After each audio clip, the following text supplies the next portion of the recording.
तो आज की तारीख में अगर एनडीए, जो मूल एनडीए था जिसके पास 41 थे, वो छोड़ दें, आज के एनडीए की बात करें तो 23 भाजपा है, 13 इसमें एकनाथ शिंदे की पार्टी और एक एनसीपी है जो अजीत पवार की है, यानी 37 सांसद हैं। 41 के बदले संख्या घटकर 4 कम होकर 37 पे आ गई है। उद्धव ठाकरे की नाराजगी से ये एनडीए टूटा था। गणित के लिहाज से बीजेपी को बहुत नुकसान नहीं पहुंचा पाए हैं, यानी 41 में से 37 एनडीए के पास अभी भी सांसद हैं और विपक्ष के जो आईएनडीआईए गठबंधन है उसके पास 9 ही सांसद हैं। एनसीपी के जो शरद पवार, जिसका नाम एनसीपी शरद चंद्र पवार हो गया है, उसके पास 3 सांसद हैं और शिवसेना की जो उद्धव ठाकरे वाली, उसके पास 6 सांसद हैं। ऐसे में अब सवाल यह है कि 2 महीने के भीतर जब चुनाव होने जा रहे हैं, महाराष्ट्र में 48 लोकसभा सीटें हैं, तो आज की तारीख में जब 2 फाड़ हो चुका है शिवसेना में भी और एनसीपी में भी, तो एनडीए और आईएनडीआईए में किसका पलड़ा मजबूत है, कौन मजबूत पिच पर खड़ा है? हमसे बेहतर महाराष्ट्र की राजनीति को महाराष्ट्र के 2 वरिष्ठ पत्रकार समझते हैं जो इस वक्त मेरे साथ जुड़ रहे हैं। परिचय कराता हूं, रोहित चंदावरकर साहब हैं और रवि किशन देशमुख साहब हैं। स्वागत है आपका। रोहित, मेरा पहला सवाल आपसे है और बड़ा सिंपल सा सवाल है। मामला बहुत पेचीदा है, मामला बहुत खिचड़ी हो गया है महाराष्ट्र में आपके, लेकिन पलड़ा किसका भारी है, एनडीए या आईएनडीआईए? क्या लग रहा है महाराष्ट्र में? सुमित जी, पिछले बार तो क्लियरली ये हो गया कि 19 का चुनाव, आपने जो आंकड़े अभी बताए, तो क्लियरली एनडीए के लिए ये भारी था, बीजेपी के लिए भारी था, अच्छा था। लेकिन बीच में ये हो गया कि महाविकास आघाड़ी जो बन गई, जिसमें उद्धव ठाकरे, शरद पवार और कांग्रेस एक साथ आ गई, उसके बाद थोड़ी सिचुएशन बदलती दिख गई और बीजेपी को ये समझ में आने लगा कि अगर 3 बड़े पार्टीज महाराष्ट्र की अगर एक साथ आती है और उनके खिलाफ है तो शायद थोड़ी सी गड़बड़ हो सकती है। तो उसके बाद एक तरह से जो भी ऑपरेशंस हुए, जो भी कुछ हुआ, आपने सब देखा है, आपके सब प्रेक्षक है उन्होंने भी देखा है, दर्शकों ने देखा है कि कैसे पहले उद्धव ठाकरे की शिवसेना में 2 गुट हो गए और उसके बाद में शरद पवार की एनसीपी में भी 2 गुट हो गए। तो उसके बाद मुझे लगता है कि आज की तारीख में ये कहना बहुत ही मुश्किल है कि किसका पलड़ा भारी है।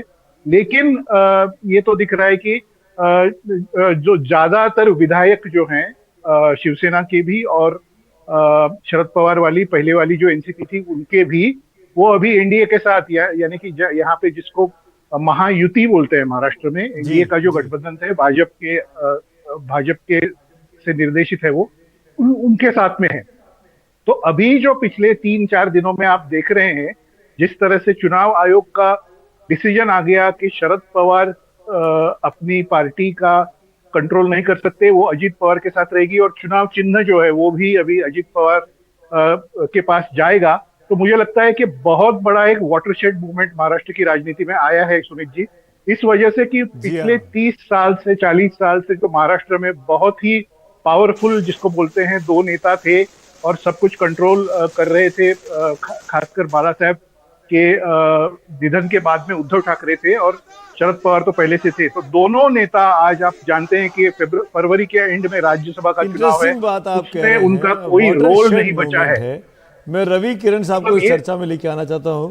रवि साहब, आज की तारीख में तो स्थिति ऐसी है कि स्लेट को पूरी तरीके से मिटा दो, क्योंकि किसी को नहीं पता कि किसके खाते में कितनी सीटें, कौन कहां जाने वाला है, क्योंकि जो मूल पार्टी के चेहरे थे वो आज विपक्ष में हैं और उनके पास छोटे लोग हैं, छोटे सांसद हैं, छोटे विधायक, कम विधायक बचे हैं।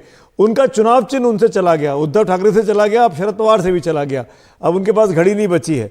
स्थिति ऐसी है, ये दोनों चीजें उनके विरोधियों के पास चलेगा और वो बीजेपी के खाते के, वो लोग बीजेपी के पास है, एनडीए के साथ है। ऐसे में जब आदमी वोट, क्योंकि आप महाराष्ट्र की जनता को समझते हैं, जब पब्लिक वोट करने जाती है, जो खासकर गरीब इलाके के लोग हैं, ग्रामीण इलाके के लोग हैं, उनके लिए चुनाव चिन्ह बड़ा इंपॉर्टेंट मैटर करता है और वो चुनाव चिन्ह आज की तारीख में एनडीए के पास है।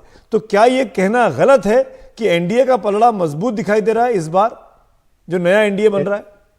हाँ बिल्कुल, एनडीए का पलड़ा मजबूत है क्योंकि उनके पास अधिकृत चुनाव चिन्ह है।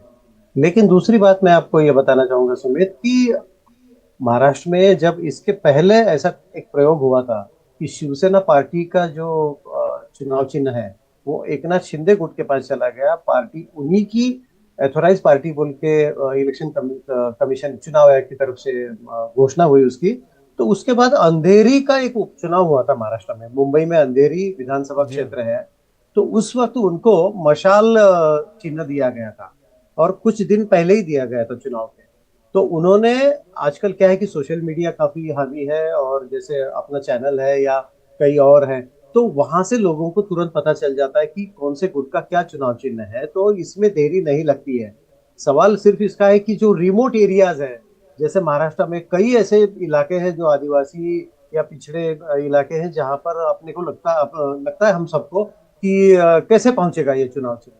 तो मुझे लगता है कि उतनी दिक्कत नहीं आएगी। अंधेरी में शिवसेना जीत गई थी, उनके जो कैंडिडेट थी एक चीज और पूजा बताइए रवि लटके। साहब, रोहित मैं आऊंगा आपके पास। एक चीज और बताइए रवि जी, क्या हमदर्दी होगी उद्धव ठाकरे के साथ, शरद पवार के साथ वोटर के मन में कि ये लोग टूट गए हैं, इनके लोगों ने धोखा दिया है?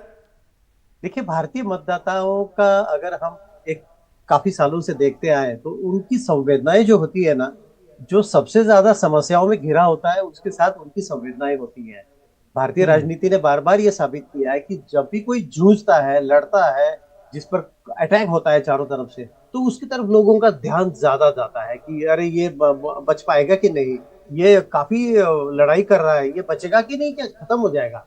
तो मुझे लगता है इसमें उद्धव ठाकरे को ये मिलेगा कि उनके पिता ने जो पार्टी बनाई थी उसे तोड़ा गया, और उद्धव ठाकरे के पास कुछ नहीं बचा है। और शरद पवार को शायद ये मिलेगा कि शरद पवार ने जिस पार्टी का गठन किया था 1999 में, तो क्या उनसे पार्टी छीन लेना कानून के जी, दायरे में बैठता है कि नहीं इंपॉर्टेंट बात बैठता है। है। संवेदनाएं और सहानुभूति भी चुनावों को डिक्टेट कर सकती हैं। 2 महीने दूर केवल चुनाव रह गए। लेकिन रोहित, मेरा सवाल आपसे है, अगर मैं बीजेपी की बात करूं तो बीजेपी के खाते में जो लोग जुड़ गए हैं, जो लोग साथ आए हैं अलायंस की, चाहे वो एनसीपी के हों, मतलब अजीत पवार गुट के हों, या फिर एक नाथ शिंदे के गुट के हों, ये लोग बीते चुनाव में आमने सामने लड़ रहे थे ज्यादातर लोग, अब सब एक साथ आ गए हैं।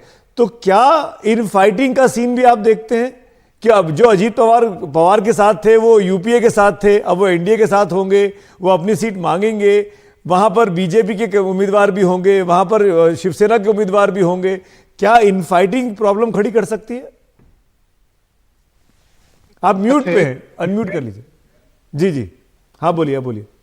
इसमें इसमें ये बात यही है कि आप देखेंगे कि सीट शेयरिंग कैसे होगा, किसको कौन सी सीट जाएगी। और जिस तरह से एकनाथ शिंदे के लोग पहले तो अजीत पवार जी के खिलाफ ही रिबेल करके ही निकले थे महाविकास आघाड़ी से, और अभी तो अजीत पवार भी इसमें ही है, महायुति में, यानी कि बीजेपी का जो एनडीए गठबंधन है उसमें ही है।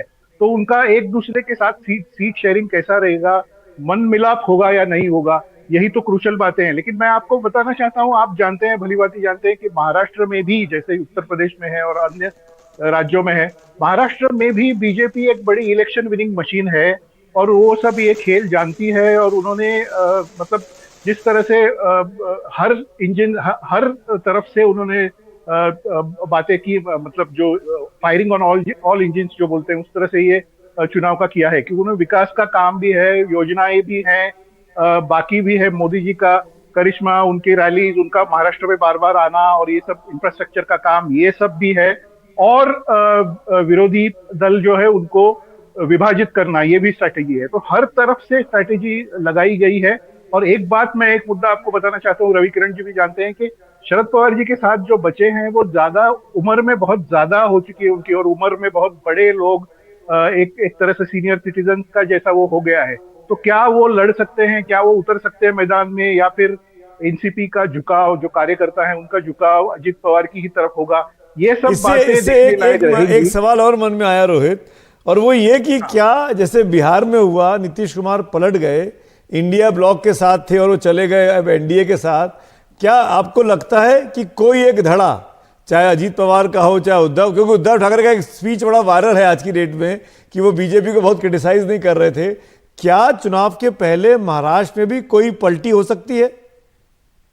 अभी सुमित जी, पिछले 1.5 साल 2 साल में हमने जो देखा है, उसके बाद महाराष्ट्र में क्या हो सकता है, इस चीज पे तो हमने बोलना ही बंद कर दिया। क्योंकि कोई कुछ भी चीज हो सकती है, 2 दिन में कुछ भी पलट सकता है, कुछ भी हो सकता है। लेकिन मैं आपको बता दूं कि बीजेपी का इलेक्शन विनिंग मशीन जिस तरह से चल रहा है, उसमें वो किसी भी बात को जी, मैं एक लास्ट कमेंट रवि आपका लेना चाहूंगा, वक्त की कमी है। रवि, आपका एनालिसिस जानना चाहूंगा, क्या महाराष्ट्र में पलटी हो सकती है? क्या शिवसेना उद्धव ठाकरे इधर आ सकती है वापस, जहां एनडीए में थी मूल तौर पर, या शरद पवार इधर आ सकते हैं मूल तौर पर?